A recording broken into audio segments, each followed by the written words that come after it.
If you don't already play the Traxler Counterattack, well, it is time to start. This is really one of the most fun and exciting openings in chess.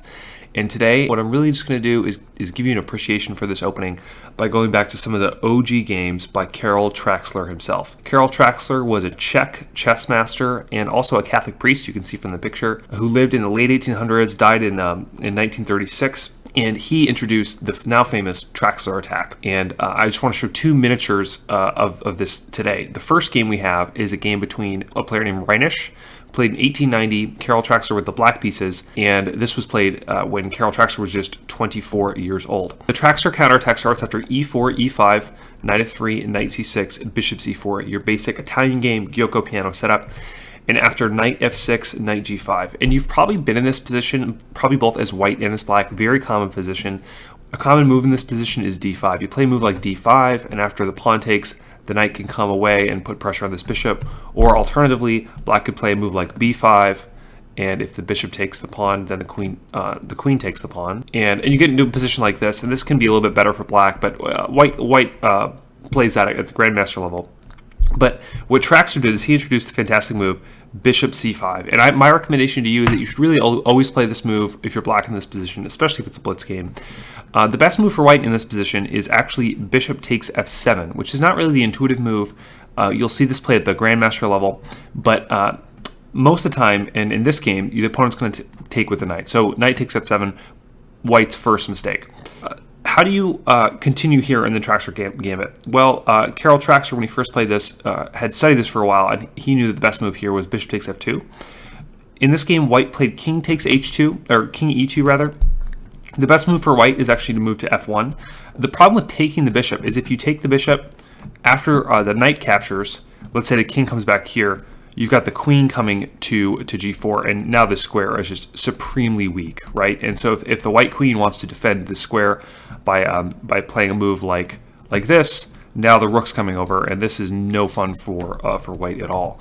Same thing if the queen wants to come up to f3, then the rook's coming over. If white wants to play a move like g3, that's fine. You just capture with the rook, with the knight, and you get into this kind of position here.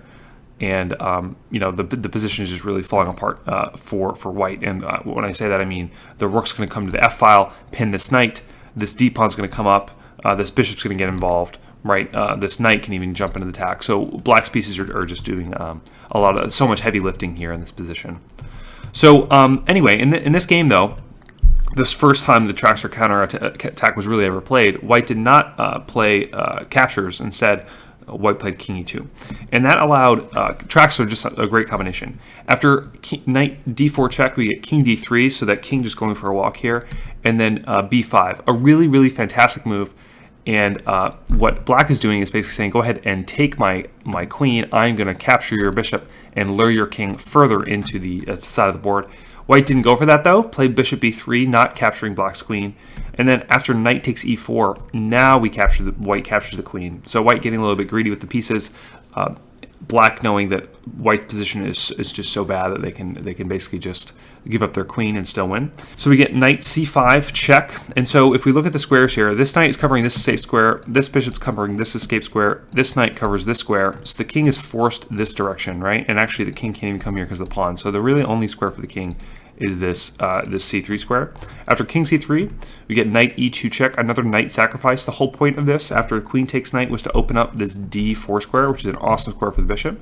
So after bishop check, now what we've done is we've taken away this square with the knight, taken away this square with the bishop, this square with the pawn, and so the king's forced even further to the side of the board. After king b4, a5 check, king takes b5, bishop a6 check, king takes a5, and just a fantastic move here, bishop d3 check. This game is played in 1890s, this romantic era of chess, and so you're not going to go all the way and capture the queen, even though that might be kind of the more intuitive move. Why not play something stylish and play a move like bishop d3, a really fantastic move from Father Traxler. After bishop d3 check, we get king b4, knight a6, king a4, knight b4 check, discover check with the rook here, and now this knight is hanging. So after king takes b4, we get the fantastic c5 checkmate. The bishops take away the escape squares, and the rook takes away the h file, or the A file rather, and the pawn delivers check. So a really fantastic 17 move miniature victory out of the Traxler attack, the first time Karel Traxler ever played this really awesome opening. So that was his game against Reinisch. That was in 1890. 6 years later, 1896, Karel Traxler has the black pieces again, and he goes for his counterattack one more time. So I'll flip the board, and we'll kind of get into the moves here. So again, e4, e5, knight f3, knight c6, bishop c4, and here we are in our kind of basic Gyoko piano. Knight f6, knight g5, and how do you start the Traxler counterattack? The fantastic bishop c5. After knight takes f7, bishop f2 check, and king f1. So in this game, 6 years after the original game, white made an improvement on the move king e2 and instead played king f1. I'll note this isn't the same player he played. This is a guy named Mikisha. King f1 was played nonetheless. So after king f1, what's the continuation for black? You get queen e7. You don't want to give that queen up. And after knight takes h8, which is really the most common move, probably not white's best move. What white needs to do here is they need to develop their pieces, right? But it's hard for white not to be greedy and go for that rook. After knight takes h8, then we get d5. And a lot of threats here for black. If white captures with the bishop, what black is threatening is bishop g4, and now the white queen is completely trapped, right? The white queen is going to be lost and totally losing for white. So white's only option in this position is e takes d5, and now if the bishop comes out, the white bishop will be able to block and protect the queen. So that's the reason why e takes d5 is the best move. And so after white played this in this position, black played knight d4, and now this e2 square is covered. So if the bishop comes out and the white bishop blocks, the black bishop will capture and the white queen will fall. So how do you make a safe space for your queen? We play a move like c3, and now when black plays bishop g4, the queen can come out to a safe square. So this is exactly what happened in the game, and in this position, white played queen e4 check. That's totally fine though. Black is going to block check with the knight. You want to you don't want to move your king because you want to maintain the ability to castle, so you can eventually get this rook involved in the game. After knight d7, we get king takes f2, white trying to win back some material. But after queen h4 check, and then king e3, if you think about some other ways that white could defend in this position, king e3 might seem like a little bit of a weird move. Like, why would you move your king when you can simply block with a move like g3? The problem with g3 is after queen f6, king e1, you get knight f3 check, king d1, and then the knight coming back to d4, and discover check with a bishop. You get a move like king e1, and then after queen f5, the problem is that now the queen is covering this square right here, and you don't want to capture the knight because then you get queen e4 check, and you actually lose the rook. And so the best move for white in this position is rook f1. The problem though is knight c2 check, and if the queen wasn't here, this would be checkmate.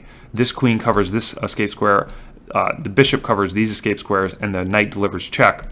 But in this position, the best move for white would actually just be captures and then captures, and so captures for black. So actually, white is losing their queen, and even though they're not down a ton of material because they've got the rook and they've got this nicely advanced knight, these pieces are falling, and white just has so many threats, threatening check there, threatening capturing this bishop, which it's just tough to defend, and so a really difficult position for white to defend. So we go back.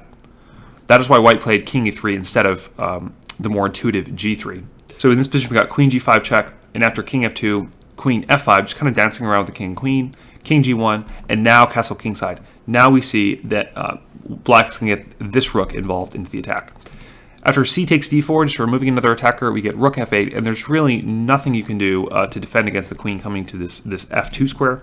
So after h3, we get queen f2 check, and after king h2, just another great bishop takes h3. This pawn cannot take, so what you're doing is you're actually luring the king out of the corner. So after king takes h3, black played g5, and it was in this position on move 18 that white resigned the game. And there are just so many threats here, and really the threat that you can't stop is queen h4 checkmate. And so you can play a move like knight g6 to cover that h4 square, but then you're just going to capture here. You've got moves like the queen coming over. And even if the king tries to make a run for it, like for instance the king could come to g4, the problem with that is that the queen will just come over, and like if the king tried to come to g4, the queen comes over, check, and you get checkmate that way. So yeah, just a really, really awesome 18 move victory for black. And if we just go back to the very beginning, let me just show you some of the moves. So you may be thinking, oh, this is just a counterattack that you can play against not very good players that know they're going to take, that are going to make the mistake of taking with the knight on f7. That's just not true. So there have been a ton of games. Actually, I think Alexei Shirov had a game where he was playing black. He played the Traxler, and he was playing I think a 2500, and they took with the bishop. The best move here is actually king e7, not king f8. The reason is because you want to keep this f file open for this rook. But this can be playable for black, especially if you know the lines really well. The really only move for white in this position is a move like either bishop d5 or the bishop coming all the way back to b3, and the reason why is because if white plays a developmental move like knight here, you're going to get this pawn coming up, and even if they check you, takes, this is falling. You got to decide what to do with this bishop. You move this bishop, and now this knight can move to safety. So just a very interesting opening, and I think something everyone should be playing. I play the Traxler in blitz games all the time, and I always find myself in a fantastic position right here after knight takes f7. I didn't want to go too in-depth today in this video, just into the nuts and bolts of the moves. There are so many great videos out there about that, and I'll link some of them in the description if you want to learn more about the Traxler counterattack. But I just kind of wanted to pay homage to Karel Traxler, who developed this really awesome counterattack, and I encourage you to play it in your games. So thank you so much for watching this video. I hope you enjoyed the content. Don't forget to like and subscribe, help us support the channel, and I'll see you guys next week.